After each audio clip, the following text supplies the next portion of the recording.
We're joined by one of the foremost thinkers in the game today, Australian cricket legend Ian Chappell. Ian, great to have you with us on India Today. Thank you. And you're in Mumbai to promote Sports Hero. It's a gaming prediction app. And I guess in the T20 age, which engages with the fan a lot more, there is space for such because this game itself not just engages the fan, it challenges the captains as well. Yeah, I mean, I think India, I've had a lot of fans tell me things about my career that I didn't know about, particularly Indian fans. So they've got a lot of knowledge, and this gives them the opportunity to utilise that knowledge by predicting not just who will win, but digging a bit deeper into the games. And by doing that and by being successful, they can win prizes. So I think it's a wonderful thing for Indian sports fans. And it's not just cricket, football. And I've noticed in recent times coming to India, there's been a greater awareness of football. EPL, La Liga, all the big leagues around the world. So it's a terrific opportunity for Indian sports fans to use the knowledge they've acquired. Talking of cricket, Ian, and how you've taken to this T20 age, one of the things that one thinks of, it's got wrist spinners in business again. And do you also fear that, perhaps the finger spinners might get more extinct because, there's lesser space for flight, etc.? Cricket, I mean, my grandfather told me when I was very young, he said, never think you've come up with anything new in the game because it's all been tried before.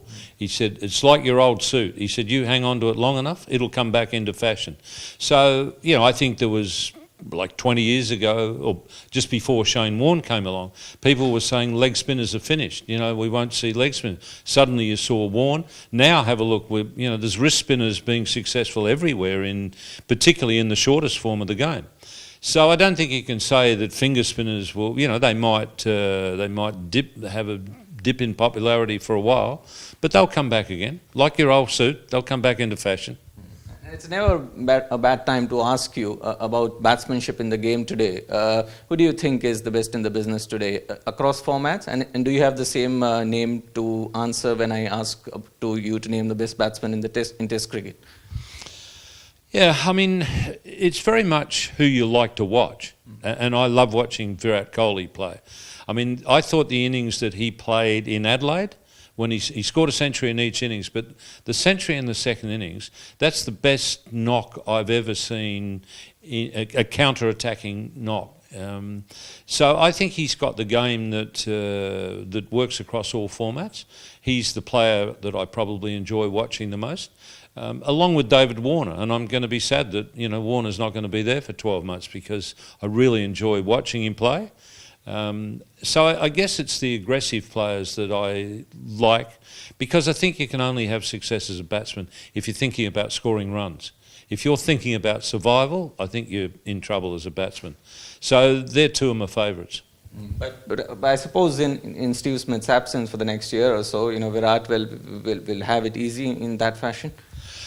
Yeah, if I'm predicting on Sports Hero, I'm predicting India to beat Australia in Australia.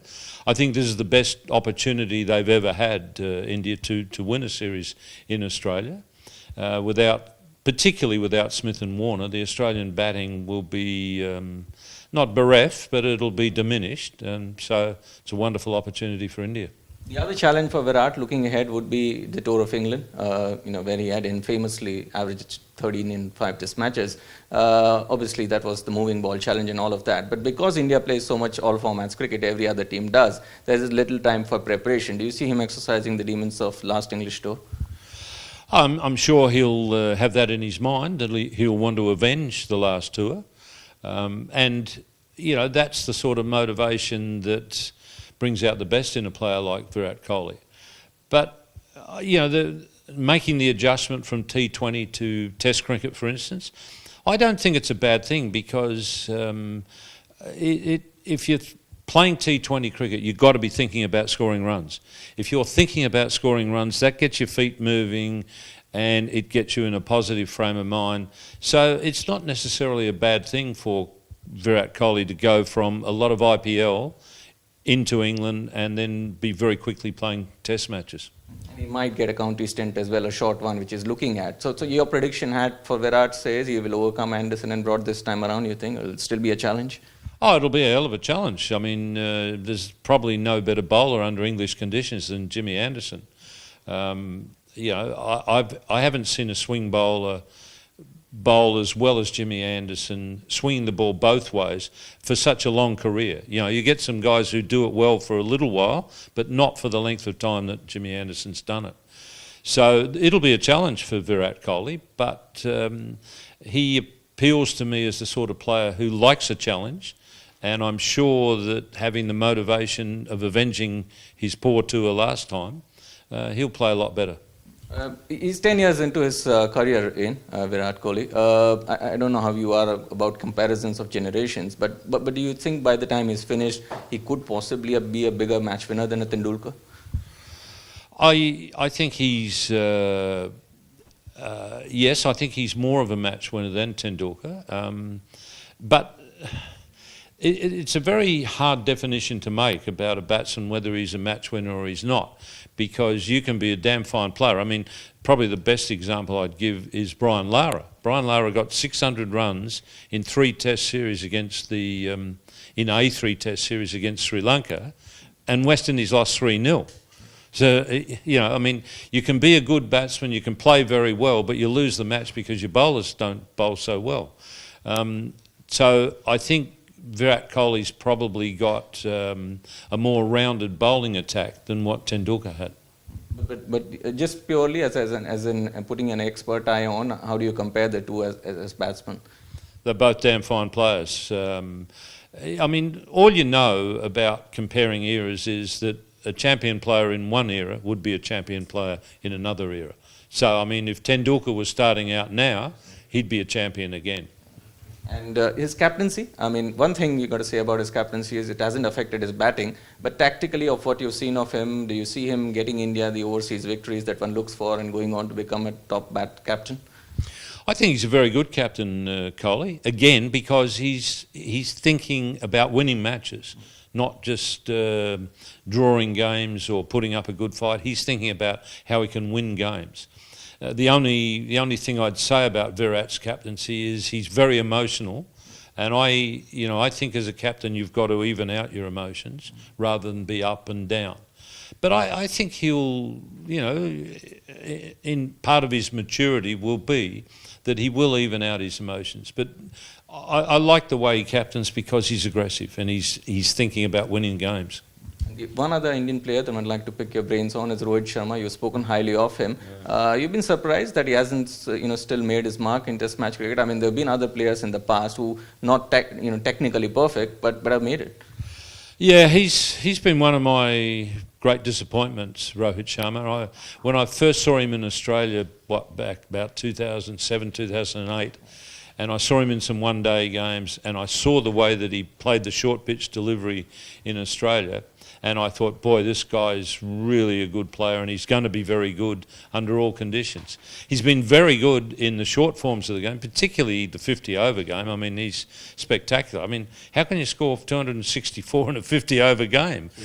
Yeah, I mean, it's just, he's a terrific player. He's got all the ability. The disappointment for me is that he hasn't produced better in Test cricket. I wonder if he hasn't worked out what sort of player he is in Test cricket.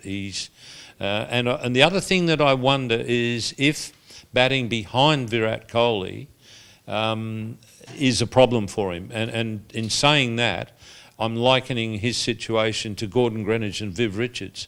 Gordon was a terrific player. I don't think Gordon knew how good he was. He played really well. Then Viv had come to the crease, and it was as though he felt Viv got all the publicity and he didn't, and it diminished him as a player. He didn't play so well, and I'm just wondering if perhaps that gets into Rohit's mind a bit. I thought when he batted 3 and came in ahead of Virat Kohli, that might help him, but he hasn't.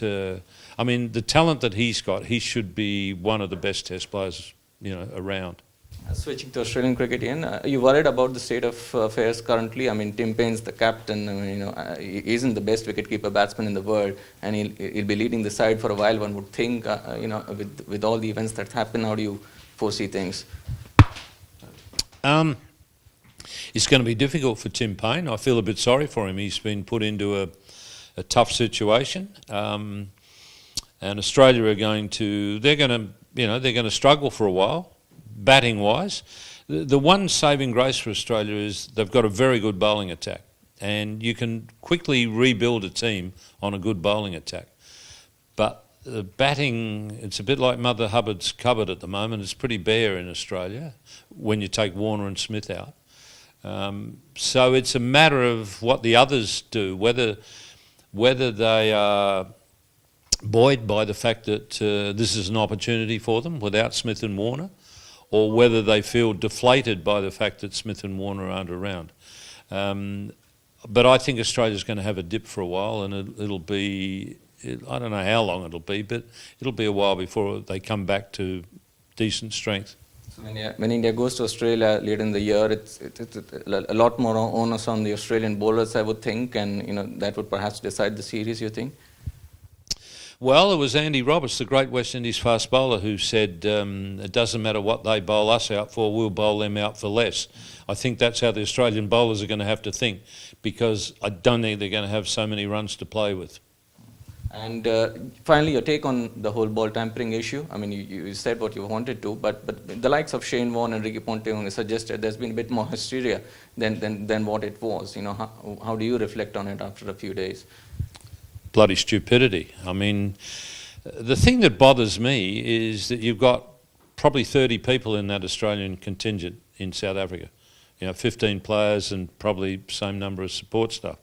And the fact that no one said, hang on guys, 1, this is illegal, 2, it's stupid. How the hell do you think you're going to get away with it? The fact that no one came up with that is disappointing. I think Cricket Australia have actually done, particularly Smith and Warner, a favour by banning them for 12 months, because I think they would have got a hard time playing next summer in Australia. So I think they're probably better that they don't have to, and just gives the public time to forgive and forget. And but it's not going to be easy for any of the three of them coming back. For people like you who played for the baggy green, it's dented the image of Australian cricket as well. Yeah, well, that doesn't bother me so much. It's just the stupidity of the whole thing. I mean, it was, if it hadn't been so serious, it would have been a bloody comedy. It was stupid.